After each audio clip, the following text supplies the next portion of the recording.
What's going on, Packers fans? Aaron Nagler here, Cheesehead TV, 97.3 The Game in the house with Billy Schmid. Billy, how you doing, man? Ready for some beer and ball this week? Oh, I'm smiling, dude. I'm smiling through my double chins. I'm fired on up for this game. And Double I was chin. walking out of the press box down the staircase, and the first cat that I encounter, sorry, people don't like when I say that, individual. I Oh, run no. into, looks Swing back, it, baby. Swing it. The first cat. Let's go. Scatty. hits us with a quick like double take. He goes, "When's the next beer and ball coming out?" I was like, "Tuesday, baby. Come on, we're recording it up on Tuesday. You're dialing it on up on Wednesday on your way to work. It's happening, man. It was happening right out of the gates." I love it. Hey, man, it's the podcast that's sweeping tens of people's iPod shuffles. Wait, am I dating myself by referencing iPods? Probably. Maybe a little bit. How about this Packers team? How about this Packers team? How about that dominating victory over the Minnesota Vikings? I mean, look, been waiting for it. Been waiting for a close to complete performance, and they had, I would say, kind of close to a complete performance against the Rams. But it's the Rams. You don't really put much stock in it. But, you know, the Vikings have won a ton of games. Yes, lots of one-score games, but they're a good football team, and the Packers took it to them. What was your overall takeaway from this game? It had to happen against a team like that, right? Like you had to see them do it against a foe that you knew was going to be in the dance. In Miami, you believe is going to be in, but right now they don't even control their own destiny because of how far they've fallen off. I thought it was imperative for them to play a game the style that you and I think and most Packer fans have been kind of waiting for them to do. Yep. Rodgers wasn't the focal point of that game. The focal point of that game was ball control because they played with a lead. And by hook or crook, however you get one, didn't they just feel in control? The whole time. They never felt panicked.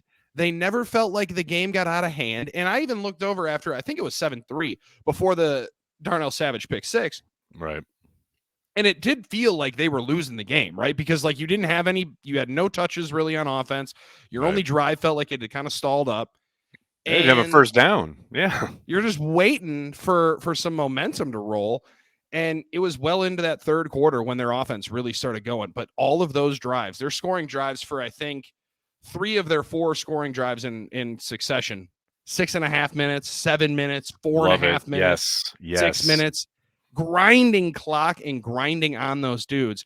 I feel like as much as it has to start with Aaron Jones, it felt like it was starting more with the left side of their line because when they wanted to go get yards, they were running over by Dave and Elton Nags, and they were doing any way to put those guys in front of the ball carrier. Yeah, that was cool to finally see. And that's, what we, obviously like and wanted and blah, blah, blah.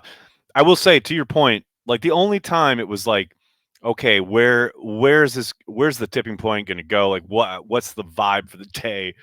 It was like the succession of the blocked punt, and you're like, oh, okay, it's one of those games. Got it. But then you get the goal line stand. That's not something you're expecting from the Green Bay Packers. Not in 2022 or 2023 for that matter. It's just not what I think most Packers fans were expecting in that moment. And from that stand on, I just felt like the entire energy of maybe not the team, but the stadium just shifted. It was like, now it's game on.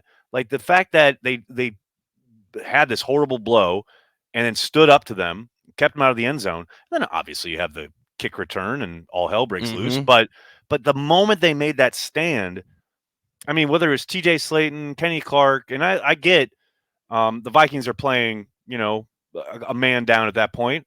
Obviously went on to play many more men down later in the game along the offensive line. But, we've seen plenty of occasions where this team has been presented with that kind of opportunity and shrank from the moment, not been able to dominate inferior competition. They absolutely did. TJ Slayton, I thought, played probably his best. Maybe not his absolutely best game of the year, but it was close to it. I mean, I thought he manhandled guys in front of him all afternoon. You and Paul Allen, because I dipped in on a little bit of their K-fan call, and I believe it was in the middle of the first quarter. He said at one point, TJ Slayton is having the best career of his game of his life, and he's got 2 tackles. Like, okay, first off, tough stray for TJ. But he was inserting himself into the game and making himself a factor. Yep. You've been in that press box, and you and I have laughed about it ad nauseum about how dead the environment can be in there, right? So sterile. Yeah. It was the first time that I've been in there that you could actually feel some of the emotion outside. Really? And it was about to become a library if the Vikings were going to punch that thing on in, because there was a decent amount of purple, and you could tell a lot of the vibe and the real energy was coming because people were dogging the Minnesota Viking fans that were in there, and there was some legitimate angst and hatred going on when they busted out the skull chant late. But it felt like that was a moment where the crowd then believed, like, okay, this isn't going to be, as you mentioned, one of those games.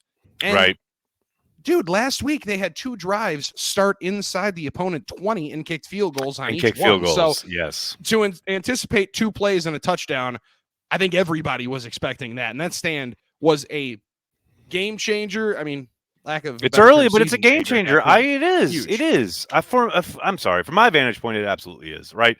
It completely changes the mindset, completely sets the tone, if you will. And look, to that point, the tone on defense, the energy, the communication on the back end, and guys breaking on the football, not second guessing themselves. Where has that been? Adrian Amos, Darnell Savage making a big play. And look, Savage got picked on a little bit. He did, a couple balls completed against him, but he never shut it down, never went in the tank. I mean, obviously, Jair had probably the game of his life so far in the NFL. I mean, this whole crew just came up. Russell Douglas has been playing out of his mind since Jared Gray yelled at them down in Miami. Where has this been? Because it was awesome to watch. Douglas was I thought the true X factor, because as Jair's going to talk enough for everybody, he's the catalyst. When Rasul's playing confidently, I feel like that kind of rubs off on more guys. Dude, that pass breakup on Thielen first drive, are you kidding me? Good. I mean, so good. When you're going to line does up, a great job to that point. To that point, great job not turning him. And some of it is the crew you get, right? Like sometimes the crew might call a ticky-tack thing like that. But what I thought he did exceptionally well on that play is he has his hand on his hip, but he doesn't even come close to altering Thielen's, stride at all, doesn't turn him, but definitely uses that leverage to reach out and, swat the ball away. Perfectly legal play. 100% perfect technique. And that was all day. All day. Yeah, all day. It was great to watch. When he breaks up the one on Hawkinson to set up, to force the pick, that's exceptional as well. But then this was before. It was on the goal line stand when they line up. I think it was first and second down. They lined up Jefferson mano a mano, one-on-one on the top, and Douglas wouldn't let him off the line of scrimmage. Yeah. And Ben Lieber, the Vikings sideline cat, was Ben Lieber going in about, there was help over the top the whole time. Well, no shit. Any defensive coordinator. I literally just said that on our happy hour. I'm like, really? There was safety help over the top? He didn't go cover 0 every play? Amazing. It's nuts. It's an incredible idea. I get being sensitive about the fact that Justin Jefferson was held to 1 catch, right? And you're trying to he didn't do it by himself. Well, no, he didn't. But guess what? Jair had safety help over the top the entirety of week 1. And Justin Jefferson went off for over 100 yards in the first half. You know what I mean? Let's not pretend football changed in the last 17 weeks. That's to me the biggest indication that Jair got under that entire organization's skin this week, and I freaking love it. Like I said on Twitter, I wish the Packers could pay him again. Worth every penny. Give him a signing bonus after that. Give him another. Yeah, give him some kind of bonus. Give him some rocketeur bonus. I don't know, man. That's just the way he got under that team's skin was just beautiful. And Matt saying, I know Jair chirped a little bit this week, and you could tell as he's biting it, and I freaking hated every second of it, but I can't be upset about it now because the guy had one of the best games of his life. And dude, infectious confidence is a weird thing in this league, and they had it from the jump. And when they play confidently on offense, I don't think that's just, dropping back for a 5-step drop and ripping it to Romeo Dobbs or firing deep shots. That's when they are taking the play clock down to 4, down to 3. I know how much it pisses people off when they're at 1 and then they snap it right away. Right. But they're playing their style of ball control offense, and that's their rhythm. That's their flow that they feel most comfortable in.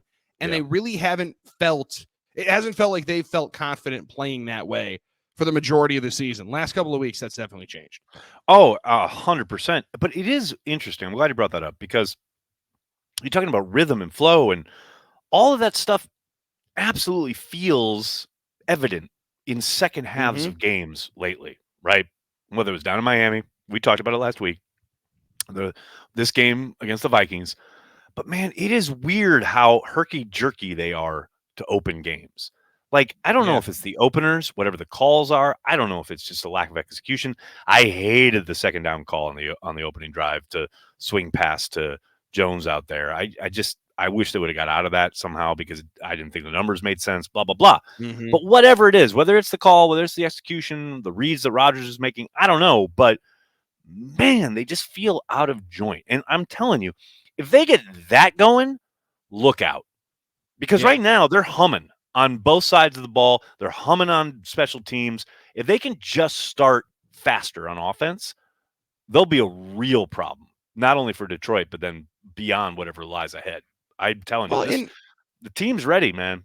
Team's ready. League is so strange that way because wasn't it 2 years ago that they scored on every opening drive, almost every opening drive? It was the pandemic year. Yep. And I know offense was inflated that year and it's down this year, whatever. But it just feels like, to your point, that should be the time where you say, we are calmly calling these 15 plays. We don't care. We know that we have to set our openers. And maybe that's what they're doing. Maybe they're setting it on up and it's the setup not working, right? We're really going to think they have us at this point.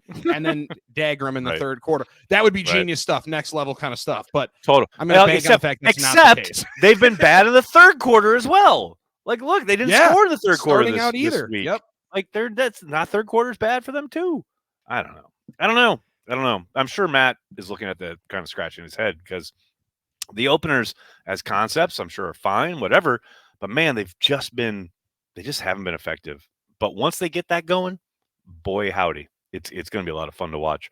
To that point, Nags, like how they're, because you mentioned it, the team feels like they're humming on at just a different level at this moment. Yes. And to that point, the way that you look at teams that are kind of sneaking into the playoffs, generally it's a team that's overachieving at this point. See the Detroit Lions. Not a team that's underachieved all year long and starts to get a rhythm going. Figured it out, right? That's why the danger comes in for other opponents thinking of that. Oh, no doubt about it. I mean, look no further than Philadelphia in the playoffs against Tampa was it last year, a couple years ago? Like last year, Jalen Hurts last year, completely overmatched. Everyone was talking about why did they add another wild card team, blah, blah, blah. And that will not be the case if the Green Bay Packers make the playoffs. That's why people like Rich Eisen are tweeting, better not let Aaron in. Because I'm telling you, man, that experience is going to count for something. And I know they were one and done last year. There's no argument here, but it's a different animal this season. And the way they're playing. This is something Tunyon talked about on one of the podcasts this past offseason. I think it was the Barstool podcast with Compton and them. Yep. Where, they've won so many games, right? And then they get to the end of the season and it's like they don't, obviously they're resting starters, whatever, but it's like they don't trust who they are. They don't know who they are because they win. And then kind of at the end of the season, they're kind of not coasting, but kind of coasting. And then the playoffs come and you got to turn it back on, right? Mm-hmm. Well, they've been in playoff mode for about a month now. Yeah. At this point, a month. Right? Mm-hmm. So, I mean, you got a team that can, if they win this game on Sunday, I don't want to say they're proverbial, no one wants to play them, but I can't imagine there's too many teams lining up to do so. A lot of people laughed at Schneidman on was he on Kay Adams' show when he said I think they're going to get in and I think they're going to win a game. Yeah. And people wanted to clown it right away, but what's that line going to look like when they go to San Francisco? If they go to San Francisco? Well, I'll tell you what, San Francisco will be favored, but it will be favored. It won't be by much. There'll be a Brock Purdy tax. Oh, wait a second. Now You'll wait a pay second. that Yes, there Brock will Purdy be. tax They with Aaron will. Rodgers. They still, yeah, but Jimmy Garoppolo handed it off 8 times in the NFC Championship game in 100%. 2019. I mean, let's slow down there as Still far got to as go win the game, no doubt. Brock Purdy. But before they get there, they got to beat the Detroit Lions on Sunday Sorry, I night, got a little ahead of and myself there. that's all right. That's understandable. I get it, man. I think that's where every Packers fan head is at, right? Like the fact that they're here on the precipice, on the doorstep, and they were where they were coming out of, like, say, Detroit or after the Titans game. Like it's a minor miracle, not only for what the Packers have done, but everything else that had to transpire, that has transpired. I don't know, man. Totally. I'm not going to say team of destiny, but it's starting to feel like a team of destiny if they can control that destiny on Sunday. Ooh, good one. Yes, it's got that feel to it of like when everything goes right. It's Major League. Guess there's only one thing to do left. The whole thing. In the whole thing. Yeah, I mean, look, before they get there, they got to beat Detroit. And I will tell you this. I know there was hand-wringing in some quarters about putting this game in prime time because of the fact that most likely Seattle will beat the Rams and then Detroit doesn't have anything to play for, quote unquote. Two things there. Number one, I'm not discounting the Rams in that game. Like, I know people think Seattle is just going to show up and win, but I mean, McVay has something going with Mayfield, and I'm not sitting here telling you that he's going to march him to some huge victory or anything, but crazier things have happened. All it takes is a bounce or two, and they have the offense operating at a different level than it was prior to Baker's arrival. I just say it gives them a shot, right? And then number two, even if the Lions enter this game knowing that they've been eliminated, they're still going to play a pretty damn good game. Dan Campbell is not going to allow them to lay down. Couldn't agree more. I think it makes him maybe not more dangerous, but dangerous in a different way, in the sense of, man, we can call whatever the hell we want. We want to do trick plays. We want to do reverses. We want to do fake punts. We want to go for it on every fourth down. Like, man, Dan Campbell pulled some of that stuff in last year's finale when the Packers. We got nothing to lose, man. I mean, man, we're going out here swinging, man. We're giving everything and anything left that we got because our guys and our fans deserve that, man. That's really get good. Emotional with it, dude. And dude, that's the part of it, right? Like and that's what the players buy into. They buy into it hook, line, and sinker, as 100%. They should. How many different cats will walk on up and say, I'd run through a brick wall for that guy? And they actually mean it, right? You talk about run through a brick wall. By the way, two things. Number one, the Packers held Dalvin Cook to 3 yards per carry on Sunday. What? Also, Jamal Williams is coming to town. You don't think he wants to run through a brick wall to end the Packers season? I'm just saying. Dude, it could be their first winning season since 17. A lot of those guys were on the team last year that won 3 games. I mean, there is immense reason for them to go on and show out. The other part of it is go check the Lions schedule this year. Yes. Tell me how many primetime games they played. 0. Not one. They played all noon games. So for you to finally get on that spotlight, we laugh about it of like, Aaron's quote of when you get to the league, you dream of playing noon games. Yeah, right. Not those kids. Those guys are hoping to get that chance, and they're finally going to get that chance. Man. They're like, play not only are you like putting on for the public, but every other team will be watching this game. Every exec, everybody's just going to be tuning in, right? You want to put that on tape. You want to let people know who you are. That you're the team that didn't lay down, that absolutely took it to the Packers. And I think it's going to be a battle regardless. Joked about it a bunch of different times. You're never not going to get somebody's best shot when you're playing the Green Bay Packers at Lambeau on Sunday night. Right. 1,000%. To that end, the thing I keep kind of banking on here is the Detroit Lions are a very different animal on the road than they have been at home. And if you go back and watch that game in Detroit, the Packers defense actually held up pretty damn well. Like comparative to how Detroit has just kind of obliterated people on offense at home this season. The Packers held not in check, but they slowed them down. They didn't let them. Big time. They were well below their season average in almost every metric. Definitely in scoring, which is obviously and the most it's not important. like. And it's not like the Packers, you see the 9 points. It's not like they didn't have chances. They threw 2 picks in the end zone, one to David Bakhtiari on a 4th down. God, so, don't remind me. Yeah, well, no, the Packers absolutely right? shot themselves in the foot. Shot themselves in the foot. I mean, and let's be honest, Aaron Rodgers shot them in the foot. Times. Yeah. Multiple that's times. For sure. That's the case in point when he's talking about I haven't played my best football at times. Yeah. Right. You literally had one of your worst games as a pro. Thanks. Yeah, mm-hmm. we are aware. But that's the thing. I don't know. And then you also look at, go back and watch that Panthers game down in Carolina. If the Panthers can do that against that defense, everyone wants to talk about how, they're secondary and this, that, and the other. They can throw it around. No. As we have discussed often here on Beer and Ball, button it up and run the ball because this team cannot stop a nosebleed on the ground. Can't either. The Packers can run the football. So run the ball. Run it down their throats. As that great clip of Dan Campbell talking to Wilkes after the game when they're doing the coach's handshake, that was an ass kicking. You just kicked our ass, man. Go fucking job, kick man. a Lions ass because they're coming. That to me is I'll be very interested to see who's playing right tackle because I know Yash went down. We don't have an injury update yet. We'll probably get our first injury report tomorrow. We're recording this on Tuesday evening. Wednesday will be the first injury report. But, man, even if Yash is good to go, I don't know that you don't put Zach Tom out there. How do you keep Zach Tom on the bench at this point? He's clearly one of your best 5.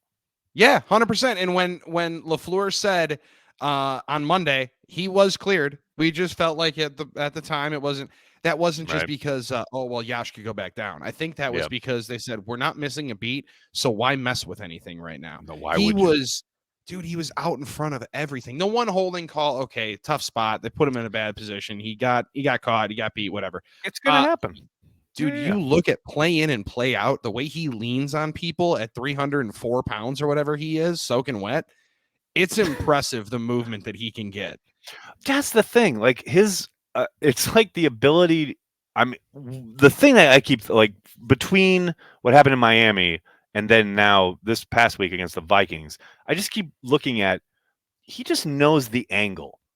You talk about a guy who just knows, all right, you may be bigger, you may be stronger, and that's probably a lot when it comes to his NFL competition. But, man, I just know, okay, I keep you over here, and then you're going to probably beat me over, around the edge, so to speak, once I set.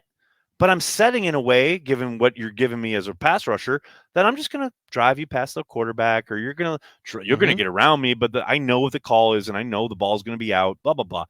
It's just – there's no panic there, and he's not overwhelming anybody. He's just a really good player with really good technique, and he's only a rookie.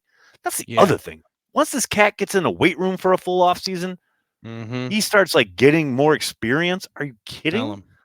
What a find! What a find!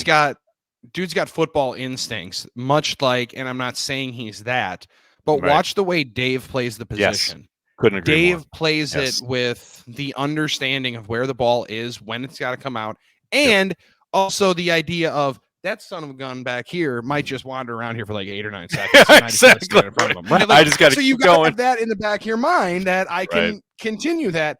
And he probably wasn't consciously doing it, but subconsciously almost looked like a good test for Zach on the toss to Tunyon because as he is kind of pushing him around, he feels Rodgers still here. Rodgers resets the pocket. Yes. Resets the pocket. Tom resets his hips and shields in front for another split second. He has a really innate awareness of where he is going to be and where the ball has to be at. And that is, Nags, as dumb as it sounds like I'm shilling for the guy. It means that kid has done his freaking homework and knows what every single play is supposed to be doing. Yep. And you don't do that without just knowing, I know the right tackle spot. He's had to know every spot on the offensive line. And by that way, you're going to start learning the other progressions of it. You're going to know where the ball is. You're going to know when it's supposed to come out. And That's scouting, Dude, kind of understanding somebody's going to be able to pick that up and want to know that. What's crazy to me is he's come in at all 4 spots outside of center, and he played center in camp. This dude has done everything. This dude has done everything up front. Yep. Except for what he played mostly in college. It's almost like Elton, right? Elton didn't play center until his second year in Green Bay, and it was like, oh, he's already an all-pro. That's kind of a nice deal. I love it. So what do you think? How do the Packers approach this game on Sunday night? Do you think this is more of the same? Do you think we see the same intensity, or do they come out and is it a feel it out process? I mean, we've seen them try and go early and often, go push the ball downfield, etc. Or is it, as you were talking about earlier, let's grind it out, 5, 6, 10 play drives, whatever we need, and they try to like button it up a little bit?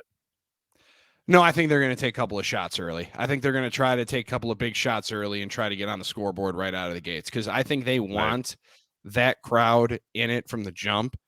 And even though the Lambeau crowd likes being able to cheer multiple times at multiple first downs, they do believe that big shot over the top is the one that wakes everybody up. So I think you see it pretty quickly there to Watson or Dobbs early in the process. Right. I'm glad you brought up Dobbs, because Watson's not the only one who can go deep. Watson's not the only guy who can beat a guy off the line. Like, I wish they would I don't know, not trust him more, but just give him a chance. Give the kid a chance. We know he's not Watson, right? Watson's a very special breed, speed, size, athleticism, all of that. But can Dobbs get a little bit more than just an afterthought on a RPO slant? I'll tell you what I think he's going to You know what I mean?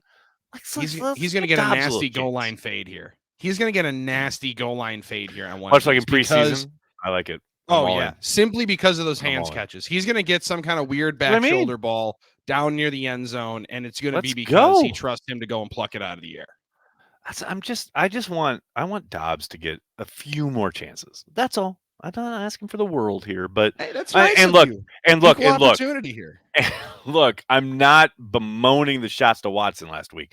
I think, the one up the right sideline where Rodgers threw it out of bounds. All right, go at least give your guy a chance in keep it in bounds. But on the first one, Rodgers is 100%. You see him on the broadcast going, hello, because Watson absolutely gets blown up 10 yards downfield, well past the 5-yard mark, and it throws off the timing. If Watson is unimpeded after the 5-yard marker, Rodgers throws a perfect ball. Watson's just late to it because he got hit 10 yards downfield. And then the other one was that's a great ball by Rodgers, but the corner's constricting his arm a little bit, but they didn't call a whole lot, and I'm fine as long as it's consistent on both sides of the ball, which it certainly was. I think there's a couple of times Jair probably could have gotten called, didn't get called. So that's my point. I'm fine if it's consistent, they're letting him play. So Watson, you wish he would have come down with that, but he was being constricted. So one of those will hit probably against Detroit. So I'm fine. And I would also like to see more of. We had somebody on the postgame show. Oh no! I just hate those short pitches that they run. Those same side pitch runs. I'm like, wow, you're the first person that I've seen online be complaining about the short side pitches, because every time I see two guys out in front of Aaron Jones onto the short side of the field. Wait, are you being honest right now? Or are you taking the piss? Because I literally last week coming up, and I made fun of myself for this. So the Miami game, they had a couple of pitches to the short side of the field that weren't successful, and it was driving me insane. And I tweeted, I was like, if I see the Packers run one more pitch to the short side of the field, I'm going to go fucking insane. And then literally against the Vikings, I think their two biggest runs were short side pitches. So Nagler's never right. The shirts are available at the Cheesehead TV shop. Oh God, I need one. I'm getting it on order right now. But no, I was the Miami game was so frustrating in that regard. But then they go out against Minnesota and absolutely kill it. It was great. It does help. I will say this: when you're running with Aaron Jones instead of AJ Dillon, I mean, all due respect to the soon-to-be father, 33 is a little bit different on those runs, it feels like, than 28, but I'm glad you brought that up because, like, yo, I am sick of the A.J. Dillon slander. I'm done. I'm over it. Like, look, he is hamstrung by the fact that the Packers want to make everything look the same and doesn't matter who's in there. We're going to run the offense and blah, blah, blah. So that's why you get A.J. on these pitch plays. You get A.J. on these outside zones. Like, and he can do it. Don't get me wrong. But that's not what he's best at. He's best at pounding it up in there, and you could use him as a receiver every once in a while if you chose to. They never do. But, like, give the man a chance to do what he does well, and you're going to see a much different running back. And also, give him more opportunities. You'll see a guy, especially now that it's Lambeau in January, give him some, like, 10, 12 carries, get him some stuff in the third and fourth quarter, and you're going to see a lot of guys on the Lions side making some business decisions. I think you see him get a lather this week. It feels like it's going to be a heavier dose of 28, probably maybe a little less of 33. Granted, probably. Agreed. I don't know what the usage of Aaron Jones is going to be because some days he seems like he's ready to rock, some days he's ready to go, and they got to hold on to him. But yeah, I don't know. It's balls to the walls. All things. Got to get it's win and get in, baby. We got to do. You can't leave bullets in the chamber, as someone once said. Can't do it. Cannot do it. All right, buddy. More beer and ball next week, regardless of the outcome. Dude, this is awesome. I love talking ball with you. This has been so much fun, dude. It's not ending. It's not ending because we're going to win this. It's going to happen this week for a W, and it continues on. But I couldn't appreciate it more, man. You and I talk off the air about it, but this has been some of the most fun that I've had all year. Dope, man. Dope. Can't wait for next week. And make sure you check out Packers OT on 97.3 The Game after every Packers victory and or loss, but mostly after victories because it's a lot of fun. Better after victories. It's a good time. Bill, I'll talk to you next week, buddy. Later, bud.